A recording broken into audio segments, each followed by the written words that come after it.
Perhaps one of the greatest films to have ever existed. Why, you may ask? Well, we have Ryan Gosling, Emma Stone, we have music, and Ryan Gosling. Anyways, do we know why La La Land is amazing?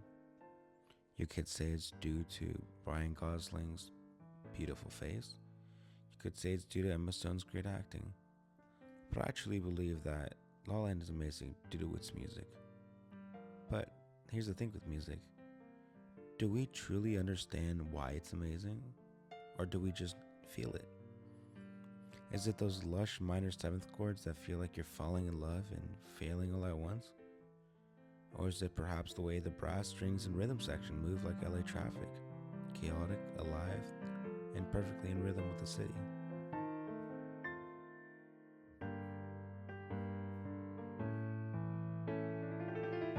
Justin Hurwitz doesn't just write background music. He builds a jazz language for the entire film.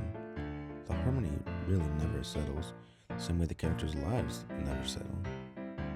Those tritone substitutions, the unresolved cadences, and those chords that feel like they're leaning forward instead of landing. It's almost instability on purpose. Even the rhythm tells the truth.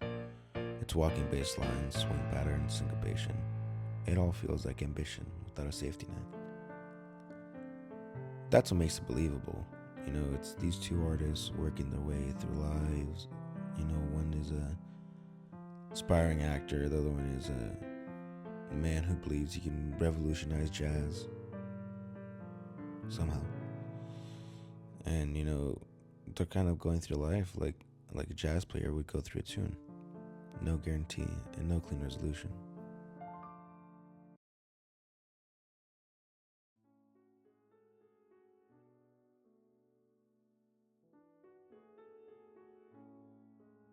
There are basically two melodies running this whole film.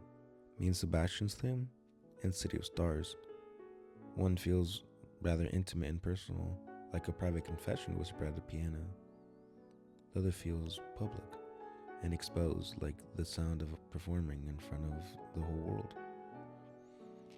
And by the end of it, those two themes collide in the epilogue, not resolving, just coexisting, almost like the relationship did. With the music, it almost feels like there's much left to be desired. Me and Sebastian's theme kind of pokes at you without having that great climax until the end.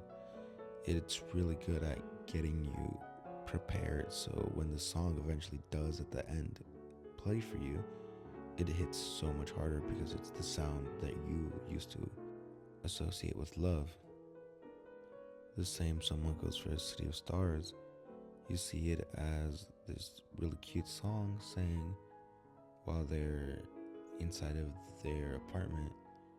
Then at the end, it's just Ryan Gosling all sad and at a pier dancing with random women almost in a very adorable way. La La Land doesn't just reference old Hollywood. It recreates it and then modernizes it. Those lush string, those velvety muted trumpets, those sweeping harp glissandos, they sound like they're straight out of an MGM musical from the 50s. But the thing is, they're recorded completely differently. Old Hollywood is recorded like a theater, distant, wide, like you were in the audience watching a stage.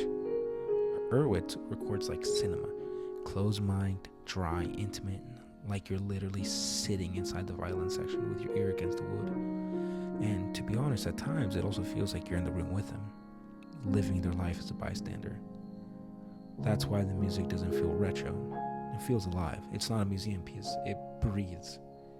You hear bow hair, you hear brass players inhale before a phrase, you hear fingers hitting keys, things the older records hit on purpose. So the score gives you this weird double feeling. It sounds nostalgic, but it hits emotionally, like something's happening right now. It feels like remembering a movie you saw in your childhood and like experiencing it for the first time as an adult, all at the same time. He also arranges like the old composers did.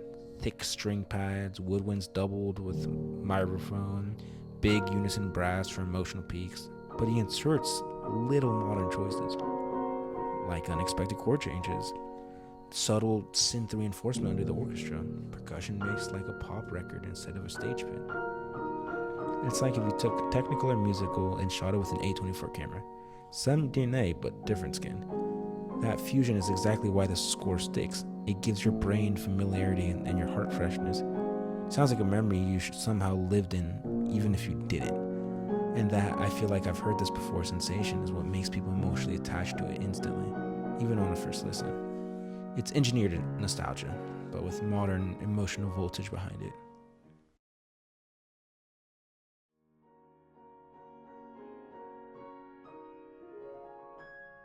When I rewatched La La Land later in life, the music didn't just sound good. It returned. It came back carrying pieces of a younger me that I had forgotten about. It wasn't that my taste had changed necessarily, it was that I had lived more since the first time I heard it. And the melody somehow had been waiting for me. That reprise in the epilogue feels like an opening to a forgotten journal. The ink is the same, the handwriting is the same, but the person turning the pages is not.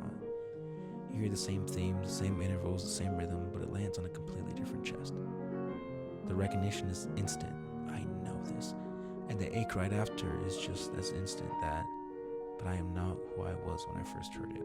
Hurwitz wrote music that matures. When you're young, the score sounds like hope. Later, it sounds like a memory. Years after that, it sounds like a version of you that you didn't take, but you still feel.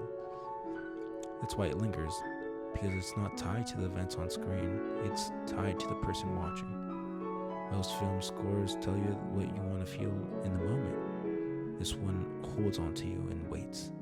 It waits until you become older, bruised in new places, and it quietly asks, do you hear differently now? The epilogue doesn't just replay their love story, it replays yours. It replays every version of you who once believed in something the way they did. The music ages with you. So the movie never really stops. Hurwitz didn't just score a film, he scored the act of remembering. So maybe the magic of La La Land was never in the colors, or the dancing, or the city at all. Maybe it was always the sound, and the way the score holds on to a dream long after the characters let go. The music reminds us of some things that don't resolve. Not every chord lands, not everyone's life lines up the way they thought it would. And still, the music keeps playing. Here's to the ones who keep dreaming in every life and gets louder. Here's to the ones who hear themselves in the melody years later. Here's to the score that grows with us, reminding us that an unfinished life can still be meaningful, and an unresolved chord can still be gorgeous.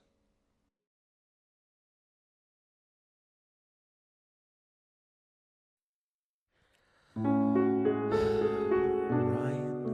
Thomas Gosling, sexiest of mans from Canada, three-time Academy Award nominated actor for Half Nelson, the movie we're talking about, La La Land, and Best Supporting Actor in Barbie.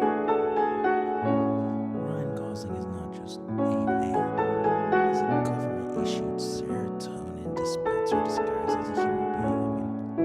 He walks into frame and just immediately upgrades into 4K HDR. His face alone can stop wars. His jawline is cut diamonds in half just by existing within the same city. That smile. God has favorites for sure. And he made it very clear when he scoped out Ryan Gosling's mouth. It's the kind of smile that just doesn't light up a room. It forgives every mistake you've ever made. A smile that says, you're safe now. I got this. And there's his laugh. Soft, warm, almost accidental. The kind of laugh that feels like a cinnamon in sunlight. It's the laugh of a man with an entire emotional stability with just one little check on the thank you for just being here.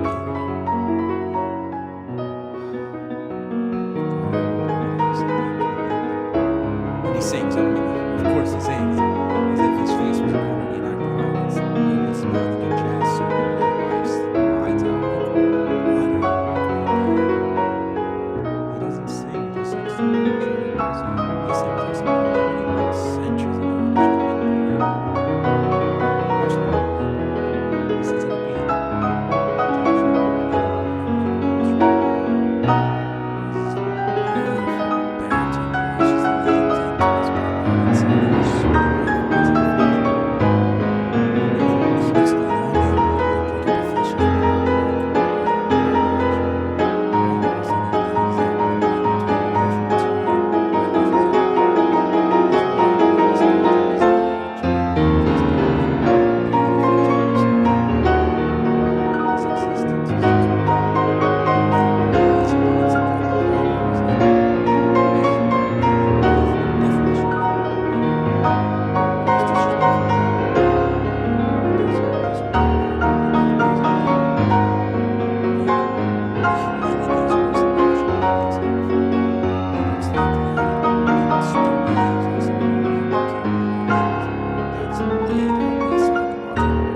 but somehow received.